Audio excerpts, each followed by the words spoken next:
Hi. So ഞാൻ ഇന്ന് സംസാരിക്കാൻ പോകുന്നത് what I learn from being broke and unemployed for 1 year. അപ്പോൾ first I will tell you how I reach in the situation. അതിനുശേഷം ഞാൻ എന്തെല്ലാം എനിക്ക് പഠിച്ചത് മനസ്സിലായത് എന്നുള്ളത് ഞാൻ പറയാം. ഓക്കെ. അപ്പോൾ ഫസ്റ്റ് എനിക്ക് തോന്നുന്ന ഡിഗ്രി എല്ലാം കഴിഞ്ഞിട്ടുണ്ടായി. അതിനുശേഷം കുറേ ഇന്റേൺഷിപ്പും അങ്ങനത്തെ കാര്യങ്ങളെല്ലാം ചെയ്ത് പക്ഷെ അതൊന്നും അങ്ങനെ വർക്കായിട്ടുണ്ടായില്ല. അപ്പോൾ പിന്നെ ഓഫ് കോഴ്സ് കുറേ കാലം ജോലി ഇല്ലാണ്ട് നിൽക്കാൻ പറ്റില്ലല്ലോ. അപ്പോൾ ഞാൻ വേഗം ജോലി തൽക്കാലത്തേക്ക് എന്നുള്ള രീതിയിൽ ഞാൻ കയറിയിട്ടുണ്ടായി. അതായത് ഒരു കോർപ്പറേറ്റിൽ തന്നെ കയറിയിട്ടുണ്ടായി. തൽക്കാലം പൈസക്ക് വേണ്ടിയിട്ട് തൽക്കാലത്തേക്ക് എന്നുള്ള രീതിയിൽ കയറിയതാ. അതായത് കോൾ സെൻറ്റർ അല്ല, പക്ഷെങ്കിൽ അതുപോലെ കോളിങ് അങ്ങനെ. അപ്പോൾ അതിനുശേഷം അവിടെ ഭയങ്കര ബുദ്ധിമുട്ടെല്ലായിരുന്നു. ഭയങ്കര അതോ ഇതെല്ലാം ഉണ്ടായി. ഭയങ്കര കുറച്ച് സീനായിരുന്നു. പക്ഷേങ്കിൽ പൈസ കിട്ടുന്നതുകൊണ്ട് നല്ലതായിരുന്നു. പക്ഷെ പൈസ വേഗം തീർന്നു പോകും. പക്ഷെ ഞാൻ കുറച്ച് സേവ് ചെയ്ത് കടന്ന് ഇറങ്ങണമെന്ന് ഭയങ്കര ആഗ്രഹമുണ്ട്. പക്ഷെ അതിനുശേഷം എന്താ ചെയ്യാന്നുള്ളത് എനിക്ക് ഐഡിയ ഇല്ല. എനിക്ക് കുറേ കാര്യങ്ങൾ ചെയ്യണമെന്നുണ്ട്. പക്ഷേങ്കിൽ എന്താന്നുള്ളതിൽ ഭയങ്കര ഒരു അൺസർട്ടനിറ്റി ഉണ്ടായിട്ടുണ്ടായി. അപ്പോൾ ഒരു 1 year ആയപ്പോഴേക്ക് അവരെന്നെ എന്നോട് പറഞ്ഞിറങ്ങിക്കോ എന്നുള്ള രീതിയിൽ. അപ്പോൾ ഞാൻ അങ്ങനെ ഇറങ്ങി. പക്ഷെ ആ സമയത്ത് എൻ്റെ കയ്യിൽ അത്യാവശ്യം പൈസ ഉണ്ടായിരുന്നു. ഞാൻ കുറച്ച് സേവ് ചെയ്തിട്ടുണ്ടായിരുന്നു. ഒരു 3-4 മാസം മുമ്പേ. അതിനു മുമ്പേ ഞാൻ ഇങ്ങനെ സേവ് ചെയ്യുന്നുണ്ടായിരുന്നു. അപ്പോൾ ആ ഒരു എമൗണ്ട് എൻ്റെ കയ്യിൽ ഉണ്ടായിരുന്നു. അപ്പോൾ എനിക്ക് വലിയ പ്രശ്നം ഉണ്ടായിട്ടില്ല. എനിക്ക് ഫിഗർ ഔട്ട് ചെയ്യാൻ ഒരു സമയം വേണേനു. അപ്പോൾ ഞാൻ സാവധാനം കയറാന്നുള്ള രീതിയിൽ. പിന്നെ PF എമൗണ്ടും ഉണ്ടായിരുന്നു. അപ്പം അതൊന്നും അങ്ങനെ. അപ്പോൾ വലിയ കുഴപ്പമില്ലാണ്ട് ഞാൻ പിന്നെ കുറേ അതായത് ഞാൻ നിൽക്കുന്ന സിറ്റിയിൽ തന്നെ കുറേ കാര്യങ്ങളെല്ലാം പുതിയതെല്ലാം പോയി കണ്ട്, അതുവരെ കാണാത്ത കാര്യങ്ങളെല്ലാം ഞാൻ ആ സമയത്ത് കാണുന്നുണ്ട്. കുറേ സ്ഥലത്തെല്ലാം പോയി, കുറേ ഫുഡെല്ലാം ട്രൈ ചെയ്ത് അങ്ങനെ ഭയങ്കര അടിപൊളിയായിരുന്നു. പിന്നെ മെല്ലനെ പൈസ തീരാൻ തുടങ്ങി. അപ്പോൾ ഞാൻ ലൈഫ് സ്റ്റൈൽ ഒന്ന് ചുരുക്കി അങ്ങനെ കൊണ്ടുവന്ന്.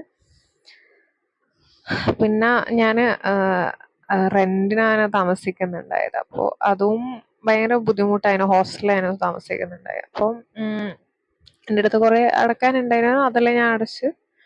അതിനുശേഷം പിന്നെ അതിൽ ഭയങ്കര പിരിമുറുക്കം വന്നു. കൊടുക്കാൻ പറ്റാത്ത രീതിയിലായി ഞാൻ. അപ്പോൾ അത് കുറച്ച് ബുദ്ധിമുട്ടായിരുന്നു. ഭയങ്കര സ്ട്രെസ്സായിരുന്നു ആ സമയം. കാരണം അയ്യോ ഇവരിവിടുന്ന് പുറത്താക്കിയാൽ എവിടെ പോകുന്നുള്ള ഒരു ഇത് ഭയങ്കരമായിട്ടുണ്ടായിട്ടുണ്ട്. അപ്പോൾ അങ്ങനെ അങ്ങനെല്ലോ പിടിച്ചു നിന്ന് പൈസ ബോറോ ചെയ്യാൻ വേണ്ടിയിട്ട് എല്ലാവർക്കും സെയിം സിറ്റുവേഷൻ എന്നല്ല, പക്ഷേ സിമിലർ ആയിട്ട് എല്ലാവരും ജോലിക്ക് കയറിയ അധികമൊന്നും ആയിട്ടില്ല. അപ്പോൾ അങ്ങനെ ഇത്ര എമൗണ്ട് ഒന്നും ചോദിക്കാനോ അങ്ങനെ ആൾക്കാരുണ്ടായിട്ടില്ല. അപ്പോൾ പിന്നെ കുറച്ച് വീട്ടിൽ നിന്നെല്ലാം ഞാൻ അഡ്ജസ്റ്റ് ചെയ്ത് വാങ്ങിപ്പിച്ച്. അവരോടും ജോലി ഇല്ല എന്നല്ല പറഞ്ഞാൽ ഭയങ്കര സീന. അപ്പോൾ അങ്ങനെ വീട്ടിലും പിന്നെ പോകാൻ പറ്റില്ല. അവിടെയും ഭയങ്കര ബുദ്ധിമുട്ടായിരിക്കും അവിടെ നിൽക്കുമ്പോൾ. അപ്പോൾ അങ്ങനെ എന്നിട്ട് പൈസ എല്ലാം കഴിഞ്ഞതിന് ശേഷം പിന്നെ ഞാൻ എന്താ ചെയ്യേണ്ടതെന്നുള്ളത് ഞാൻ പിന്നെ ഓക്കെ ഈ ഒരു ജോബിൽ ഞാൻ ഫസ്റ്റ് പ്രൊജക്ട് കോർഡിനേറ്റർ ആവാന്നുള്ള രീതിയിൽ ഞാൻ അതിന് വേണ്ട കാര്യങ്ങളെല്ലാം പഠിച്ച്. പിന്നെ അതിന് ശേഷം പിന്നെ ഞാൻ വിചാരിച്ചു എന്തായാലും ഇത് പഠിക്കുന്നുണ്ടല്ലോ, ഈ സമയം ഞാൻ ഡെവലപ്പർ ആവാന്ന് വെച്ചിട്ട് ഞാൻ അതിനുള്ള കാര്യങ്ങൾ പഠിച്ച്. ഞാൻ മേണിന് കുറേ കാര്യങ്ങൾ പഠിച്ചിട്ടുണ്ടായി. എന്തല്ലോ പ്രൊജക്റ്റിൽ എങ്ങനെയല്ലോ ചെയ്ത് ഒരിതായ ഞാൻ വിചാരിച്ചു എന്നാ ജാവയും കൂടെ പഠിച്ചേക്കാന്നുള്ള രീതിയിൽ അങ്ങനെ ജാവയും പഠിച്ച് DSA കുറേ നോക്കിയിട്ടുണ്ടായി. അങ്ങനെ കുറച്ച് സമയം നല്ല രീതിക്ക് തന്നെ പഠിക്കുന്നുണ്ടായിരുന്നു. കുറച്ച് സമയം ഇൻ ദ സെൻസ് ഒരു മാസം അങ്ങനെയാന്ന് തോന്നുന്നു. ഇത് പക്ഷെ പഠിച്ചിട്ടൊന്നും ഇത് തീരുന്നുണ്ടായിട്ടില്ല. DSA എല്ലാം നമ്മൾ പഠിച്ച് ഒരു പ്രോബ്ലം ചെയ്ത് പിന്നെ നമുക്ക് അതിങ്ങനെ കുറേ കാര്യങ്ങൾ പഠിക്കാനുണ്ട്. അപ്പോൾ അതായത് ഓരോ ഇപ്പൊ DSA പിന്നെ പ്രൊജക്റ്റ് അതിൻ്റെ ഇടയ്ക്ക് ചെയ്തുകൊണ്ടിരിക്കണം. അങ്ങനെ കുറേ കാര്യങ്ങള്. പിന്നെ സിസ്റ്റം ഡിസൈനിൽ ചെറുങ്ങനെ ഒന്ന് തൊടാനുണ്ട്. എന്നാലും അതെല്ലാം പഠിക്കേണ്ട കാര്യങ്ങളല്ലേ. അപ്പോൾ ഇതിങ്ങനെ നമ്മളിപ്പോ ഒരുകൂടെ പഠിച്ചാലും പക്ഷെ പിന്നെ നമ്മളോട് മറന്നു പോകുന്ന രീതിയിലായി. ഇതിങ്ങനെ റിവൈസ് ചെയ്യാൻ എത്രയാന്ന് വെച്ചിട്ടാ റിവൈസ് ചെയ്യാ, അങ്ങനെ ഭയങ്കര ബുദ്ധിമുട്ടുണ്ടായി. പിന്നെ അതിനുശേഷം ഞാൻ കേൾക്കുന്നുണ്ടായി ക്ലൂഡ് കാരണം എല്ലാവരും ഇങ്ങനെ പുറത്താക്കി തുടങ്ങി. അപ്പഴ് പിന്നെ എൻ്റെ ആ ഒരു ഇത് ഞാൻ ഡ്രോപ്പ് ചെയ്തു, ഡെവലപ്പർ ആവാന്നുള്ളത്. ഞാൻ BCA ബാക്ക്ഗ്രൗണ്ട് വരുന്നതാണ്. അപ്പോൾ ആ ഒരു രീതിയിലാണ് ഞാൻ ഈ ഇങ്ങനെ ചിന്തിച്ചിട്ടുണ്ടായത്. പക്ഷെ അപ്പോൾ ശരിയാണ്, എന്നാലും കയറിയാണ്. പക്ഷെ പിന്നെയും DSA ഇതെല്ലാം എനിക്ക് ഭയങ്കര വീണ്ടും വീണ്ടും പഠിക്കാൻ വയ്യായിട്ട് ഞാൻ ഇതാക്കിയിട്ടുണ്ടായി, ID ഡ്രോപ്പ് ചെയ്ത്. പിന്നെ ഇനി എന്ത് ചെയ്യും എന്നുള്ളത് ഞാൻ പിന്നെ ഓക്കെ ഒരു ഐഡിയയിൽ വന്നിട്ടുണ്ടായി. പക്ഷെ അതിൽ നിന്ന് അപ്പോഴത്തേക്ക് ബാക്കിയുള്ള സ്ട്രെസ്സും പൈസ ഇല്ലാത്തതിൻ്റെ ഭയങ്കര സ്ട്രെസ് ഉണ്ടായി. ലൈക്ക് ലിറ്ററലി നമ്മളെ ലൈഫ് അവിടെ പോസ് ആവുക ചെയ്യുന്നത്. അപ്പോൾ അതിൽ നിന്ന് ഇങ്ങനെ എഴുന്നേറ്റ് വരാൻ ഭയങ്കര ബുദ്ധിമുട്ടായിരുന്നു. എല്ലാം നമ്മൾ അവിടെ എല്ലാ കാര്യങ്ങളും അവിടെ പോസ് ആവുക ചെയ്യുന്നത്. അതായത് ലിറ്ററലി സ്റ്റോപ്പ് ആകുന്ന രീതിയിലാണ്. അപ്പോൾ അങ്ങനെ നല്ല സ്ട്രെസ് എന്ന് വെച്ചാൽ ഞാൻ കുറേ എല്ലാം ഭയങ്കര പോസിറ്റീവ് ആയിട്ടുള്ള കേസിൽ ഇതിങ്ങനെ സ്ട്രെസ് വരുമ്പോൾ നമുക്ക് ഉറങ്ങാൻ പോലും പറ്റാത്ത രീതിയിലുള്ള സ്ട്രെസ് ആയിരുന്നു.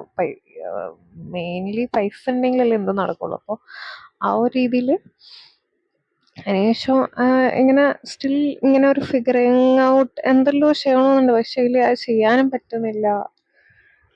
പിന്നെ നമ്മൾ കുറേ ആയില്ലേ ഇപ്പോൾ. അപ്പോൾ ഒരു ഭയങ്കര ഒരു ടയേർഡായ പോലെ എല്ലാം തോന്നുക, ഭയങ്കര ഡൗൺ ആയിട്ട് നമുക്ക് മൂഡൊന്നും നമുക്ക് കൺട്രോൾ ചെയ്യാനേ പറ്റില്ല. ലൈക്ക് ലിറ്ററലി ചില ഭയങ്കര എനർജിയിലും ഭയങ്കര ലോ ആയിട്ടുണ്ടാവും. So next I'll tell you what I learned during this whole situation. അപ്പം ഫസ്റ്റ് തന്നെ nobody will come and save you, like literally nobody. അതായത് ഇപ്പോൾ നമ്മൾ ഇപ്പം വിചാരിക്കും ആരെങ്കിലും വന്ന് നമ്മളെ രക്ഷിക്കും, അങ്ങനത്തെ ഒരു എനിക്ക് തോന്നി humans are wired for that. പക്ഷേങ്കിൽ if somebody help you that's great. പക്ഷേങ്കിൽ എൻ്റെ കേസിൽ എനിക്ക് എപ്പോഴും തോന്നുന്നൊരു കാര്യം, ആരും വന്ന് നമ്മളെ രക്ഷിക്കൂല. നമുക്ക് എന്തെങ്കിലും ചെയ്യണമെങ്കിൽ നമ്മൾ തന്നെ ഇപ്പോൾ ഒരു ഒരു മാസം നമ്മൾ ഫുൾ ഡള്ളായിട്ടിരിക്കുകയാണെങ്കിൽ ആ മാസം കഴിഞ്ഞ് അല്ലെ 2 മാസം 3 മാസം ഇപ്പോൾ ഫുൾ ഒരു വർഷം തന്നെ നമ്മൾ വെറുതെ ഇരുന്നാലും അത് കഴിഞ്ഞിട്ട് നമ്മൾ എന്തെങ്കിലും ചെയ്താലേ നമുക്ക് എന്തെങ്കിലും വരുന്നുണ്ടെങ്കിൽ വരുള്ളൂ, അല്ലാണ്ട് ഒന്നും വരികയില്ല. പിന്നെ അടുത്തതെന്ന് വെച്ചാൽ ഇപ്പം പൈസ അങ്ങ് if there is no money, like literally നമ്മളെ ലൈഫ് അവിടെ സ്റ്റോപ്പ് ആവും ഇൻ ദ സെൻസ് നമുക്ക് നമ്മളെ ലൈഫ് സ്റ്റൈല് നഷ്ടപ്പെടും ഇൻ ദ സെൻസ് നമ്മൾ അതായത് പൈസ ഫുൾ തീർന്നുള്ള കാര്യമാണ് ഞാൻ പറയുന്നത്. ഒന്നാമത് നമുക്ക് നമ്മൾ ബേസിക് ഡെയിലി ലൈഫിലുള്ള കാര്യങ്ങൾ തന്നെ ഭയങ്കര ബുദ്ധിമുട്ടായിരിക്കും. ലൈക്ക് ലിറ്ററലി ഏറ്റവും ചെറിയ കാര്യം നോക്കിയാൽ, അതായത് ഇപ്പം പേസ്റ്റ്, ബ്രഷ്, സോപ്പ്, ഇതെല്ലാം തീരുമ്പം വളരെ അധികം ബുദ്ധിമുട്ടുള്ള ഒരു കാര്യമാണ്. കാരണം ഇത് തീർന്നു കഴിഞ്ഞാൽ ഓഫ് കോഴ്സ് വാങ്ങിക്കാൻ അത്ര പൈസ ഒന്നുമില്ല. പക്ഷേ നമ്മളെ കയ്യിൽ ഫുൾ പൈസ മൊത്തം തീർന്നു കഴിഞ്ഞാൽ ഇതൊന്നും പിന്നെ നമുക്ക് അഫോർഡ് ചെയ്യാൻ പറ്റാത്തൊരവസ്ഥയാവും. അപ്പം അത് ഭയങ്കര ടഫായിട്ടുള്ള സിറ്റുവേഷനാണ്. പിന്നെ ഫേസ് വാഷ്, അതായത് ഫേസ് വാഷ് എന്നെല്ലാം പറഞ്ഞാൽ ലക്ഷ്യം. പക്ഷേ അങ്ങനെയല്ല, ഞാൻ ഇതുവരെ അല്ല, ഒരു സമയം മുതൽ യൂസ് ചെയ്യാൻ തുടങ്ങിയതിന് ശേഷം നമ്മളിങ്ങനെ കണ്ടിന്യൂസ് ആയിട്ട് യൂസ് ചെയ്യാറുണ്ട്. അപ്പോൾ അതെല്ലാം ഇങ്ങനെ തീരുമ്പോൾ പിന്നെയും അത് അഫോർഡ് ചെയ്യാൻ, അതായത് ഇപ്പോൾ 300 അത്ര പൈസ ഉണ്ടാവും. അപ്പോൾ അതെല്ലാം വാങ്ങിക്കാൻ പറ്റുന്നത് കുറച്ച് ലൈക്ക് അതിങ്ങനെ തീരുമ്പോൾ തന്നെ ഭയങ്കര ഒരു ബുദ്ധിമുട്ടാണ്. കാരണം പിന്നെ റീപർച്ചേസ് ചെയ്യാൻ കുറച്ച് ബുദ്ധിമുട്ടാണ്. അതുപോലെ കുറേ കാര്യങ്ങൾ വരുന്നുണ്ട്. ഇപ്പൊ എന്തെങ്കിലും പെട്ടെന്നൊരു ആവശ്യം വന്ന, അല്ലെങ്കിൽ പെട്ടെന്ന് എന്തെങ്കിലും വന്നാൽ നമുക്ക്, അല്ലെങ്കിൽ മെഡിക്കൽ, ഇപ്പൊ പെട്ടെന്നൊരു പനിയോ ഒന്നും ചെയ്യാൻ പറ്റൂല unless if somebody help. Like പൈസ ഇല്ലെങ്കിൽ നമ്മളെ ഉം, കഷ്ടപ്പാടെന്ന് വെച്ചാല് ലൈക്ക് ലിറ്ററലി ഇപ്പൊ നമുക്ക് നല്ലൊരു ഫുഡ് പോലും കഴിക്കാൻ പറ്റൂല. ഫുഡ് നമുക്ക് വാങ്ങിക്കാൻ തന്നെ ഓഫ് കോഴ്സ് ലിറ്ററലി കുറേ പൈസ വേണം. എന്നാലേ അങ്ങനെ കുറേ കാര്യങ്ങളുണ്ട്. പൈസ ഇല്ലെങ്കിൽ നമ്മൾ അവിടെ ലൈഫ് അവിടെ സ്റ്റോപ്പ് ആവും. പിന്നെ ഫുള്ള് സ്ട്രഗിളും കാര്യങ്ങളും സ്ട്രെസ്സും മാത്രമേ ഉണ്ടാവുള്ളൂ. എനിക്ക് തോന്നുന്നു പൈസ ഇല്ലെങ്കിൽ നമുക്ക് സമാധാനത്തോടെ ഉറങ്ങാൻ പോലും ബുദ്ധിമുട്ടായിരിക്കും. ഞാൻ ഇത് നല്ലൊരു കേസല്ല കേട്ടോ പറയുന്നത്. അതായത് ഇപ്പോൾ വേറെ ആരെങ്കിലും നമുക്ക് തരാനില്ലാത്തപ്പോഴാണ് ഇങ്ങനത്തെ ഒരു കേസ് വരുന്നത്. If there is somebody to help you it's great. Like പിന്നെ നെക്സ്റ്റ് എനിക്ക് പറയാനുള്ളത്, അതായത് people stop giving you respect because you don't have money or job. അപ്പോൾ ആൾക്കാർ പിന്നെ നമ്മൾ മുമ്പ് കണ്ട പോലെ എല്ലായിരിക്കും കാണാം. അവർ ലിറ്ററലി വേറെ കണ്ണിൽ നമ്മളെന്തോ ഇവിടെ എന്തോ ഫ്രീ ആയിട്ട് നിൽക്കുന്ന അങ്ങനത്തെ ഒരു കണ്ണിലൂടെ അവർ കാണുള്ളൂ എത്രയായാലും. അങ്ങനത്തെ ഒരു ഇതുണ്ട്. പിന്നെ അതായത് നമ്മളിപ്പോൾ ഇപ്പോൾ നമ്മൾ വർക്കിനെല്ലാം പോകുന്ന ആൾക്കാരാണെങ്കിൽ ഓഫ് കോഴ്സ് അവർ രാവിലെ എണീറ്റ് വർക്കിന് പോകും. അങ്ങനെ അവർക്കൊരു പ്രത്യേകിച്ച് വർക്ക് പോകുന്നത് മാത്രമാണെങ്കിൽ കൂടെ ഒരു റൂട്ടീൻ പോലത്തെ ഒരു സംഭവം ഉണ്ടല്ലോ. ലൈക്ക് എത്ര ടഫ് സിറ്റുവേഷൻ ആണെങ്കിലും they have to go for work. Like അങ്ങനെയാണല്ലോ. പക്ഷേങ്കിൽ ഇതിപ്പോൾ നമ്മൾ എവിടെയും പോകുന്നില്ലല്ലോ. ഐ മീൻ വർക്കിന് പോകുന്നില്ലല്ലോ. അപ്പോൾ നമ്മളെ റൂട്ടീൻസ് എല്ലാം നമ്മളിപ്പോൾ എത്ര ശരിയാക്കി കൊണ്ടുവന്നാലും അതിങ്ങനെ ബ്രേക്കായി പോകും. ഇടയ്ക്ക് ആ ഒരു ബാക്ക് ടു റുട്ടീൻ ഭയങ്കര ബുദ്ധിമുട്ടായിരിക്കും. Like it will takes months I would say 1 or 2 months. അത് ഓരോരുത്തർ ഡിപ്പെൻസ് ആണ്. അതായത് നമ്മളിടയ്ക്ക് ഭയങ്കര എനർജിയിൽ ലോ ആയി ഭയങ്കര ഇതായിട്ടുണ്ടാവും. ഓഫ് കോഴ്സ് എനിക്ക് തോന്നുന്നത് മെയിൻലി ഒന്നാമത് വിറ്റമിൻ ഡി കുറയുന്നതും പിന്നെ സ്ട്രെസ്സും കാര്യങ്ങളും എല്ലാം ആയിട്ട് അങ്ങനെ ഭയങ്കര ബുദ്ധിമുട്ടായിരിക്കും. പിന്നെ അങ്ങനത്തെ സിറ്റുവേഷൻസ് ഉണ്ട്. പിന്നെ മണി സ്ട്രെസ് എന്ന് വെച്ചാൽ ലൈക്ക് ഇറ്റ്സ് വെരി അൺസൈക്കബിൾ സിറ്റുവേഷൻ. ലൈക്ക് അൺസഹിക്കബിൾ സ്ട്രെസ്. അതിന് പൈസ ഇല്ലാത്തൊരു സിറ്റുവേഷൻ വന്നാൽ അവിടെ വരാൻ പൈസ തന്നെ വേണം. അല്ലാണ്ട് വേറൊന്നും അതിന് ആ ഒരു സ്ട്രെസ്സിനെ മാനേജ് ചെയ്യാൻ വേറെ സ്നേഹത്തിനോ അല്ലെങ്കിൽ വേറൊന്നിനോ കഴിയൂല. Okay, if somebody is giving അതാണെങ്കിലും പൈസ ആണല്ലോ അവിടെ വരുന്നത്. അതും പൈസയാണ്. അപ്പോൾ പിന്നെ നെക്സ്റ്റ് ആ സമയത്തായിരിക്കും നമുക്ക് ഇപ്പോൾ ഗോൾഡിൻ്റെ എല്ലാം ഓഫ് കോഴ്സ് നമ്മളെ കയ്യിൽ ഇപ്പോൾ ചെറിയൊരു പീസ് ഓഫ് ഗോൾഡ് ഉണ്ടെങ്കിൽ തന്നെ it's like such A relief ആ ഒരു സമയത്ത്. ഇപ്പോൾ വിൽക്കാനാണെങ്കിലോ അല്ലെങ്കിൽ പണയം വെക്കാനാണെങ്കിലോ ഗോൾഡ് ഉണ്ടെങ്കിൽ ഇറ്റ്സ് റിയലി ഗുഡ്. നമുക്ക് ആ സമയത്ത് നമുക്ക് സേവ് ചെയ്ത പൈസേൻ്റെ ആ ഒരു ഗുണം നമുക്ക് ശരിക്കും മനസ്സിലാവും ആ ഒരു സമയത്താട്ടോ. പിന്നെ എന്താ വെച്ചാൽ നമ്മൾ സ്ക്രോളിങ് ചെയ്യുന്ന, അതായത് ഇപ്പോൾ ഇൻസ്റ്റയിലാവട്ടെ യൂട്യൂബിലാവട്ടെ, it's such a bad thing. Like literally നമ്മളെ ജീവിതമേ അത് കൊണ്ടുപോകും എന്നുള്ള രീതിയിലാണ് സ്ക്രോളിങ്. ലൈക്ക് അതായത് നമ്മളിപ്പോൾ കുറേ സ്ക്രോൾ ചെയ്ത് നമ്മളെ മനസ്സിൽ നമുക്ക് എന്താ ചിന്തിക്കേണ്ടത് മനസ്സിലാവില്ല ശരിക്കും. I literally don't know what to think. Like ഞാനിപ്പോൾ പോസിറ്റീവായിട്ട് ചിന്തിക്കണോ അല്ലെങ്കിൽ നെഗറ്റീവായിട്ട് എനിക്ക് തോന്നുന്നത് വെച്ചാൽ പോസിറ്റീവായിട്ട് ചിന്തിക്കുമ്പോൾ ഭയങ്കര ഓവർ പോസിറ്റീവായിട്ട് I am not able to do things that I should do to change the current situation. അപ്പോൾ പോസിറ്റീവായിട്ട് തിങ്ക് ചെയ്യണോ അല്ലെങ്കിൽ നെഗറ്റീവായിട്ട് തിങ്ക് ചെയ്യണോ അല്ലെങ്കിൽ എങ്ങനെ, അതൊന്നും ഒരു ക്ലാരിറ്റിയെ കിട്ടുന്നില്ല.